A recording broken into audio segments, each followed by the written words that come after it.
Was there something in your childhood that was the impetus for you to start standing up for other people? I've thought a lot about it, and I think it was my father's movies.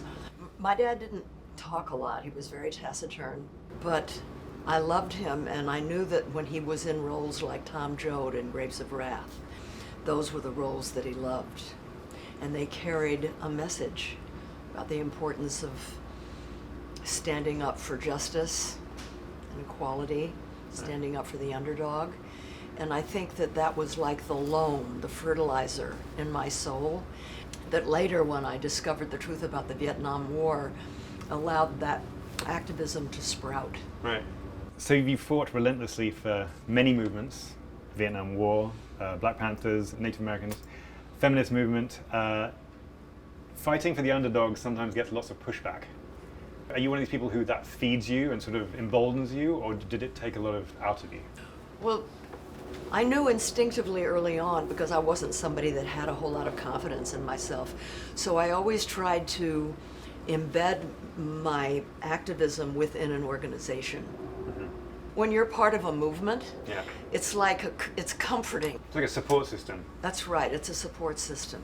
You know, I've made a lot of mistakes as an activist, but the people that I was working with, they knew what my intentions were, even if they didn't always turn out the way I intended.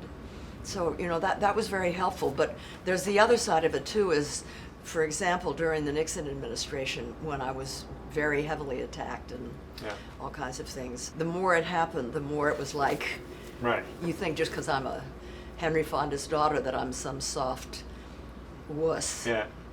Uh-uh. Because a lot of people with that much sort of pushback can just disappear and say, I can't take this anymore. No. But it kind of No, fed the more you. I didn't like it. I Right. would have preferred that it didn't happen. You know, like I was being followed, my home was robbed, windows were Right. broken, bombs were thrown. I mean, it was pretty heavy duty for a while. Right. But the more it happened, the more determined I got to not let it deter me. Yeah. And then again, I was working with a group of people. Right.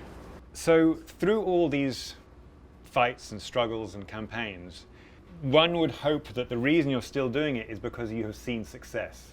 You have seen change. Do you see hope in this fight against climate change, or is it a completely different beast?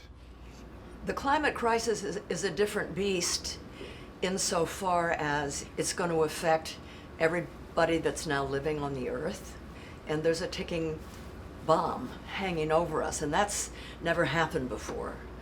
It's pretty scary what we're confronting now. It's very scary, it's very dire, but you know, I just feel like you have to keep pushing and trying to wake people up.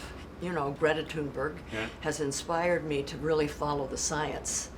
And the science says we can do it. We have the wherewithal to do it. We have everything but the political will. So the job for someone like me and a whole lot of other people, I work with Greenpeace, is to build an army, is to awake people. I'm going to take 2 years to travel the country, go to environmental hotspots where conditions are really bad, and then to all their 7,000 people have already signed up to do Fire Drill Fridays where they live in their towns and cities. So I would do that. I'm going to continue with building out Fire Drill Fridays.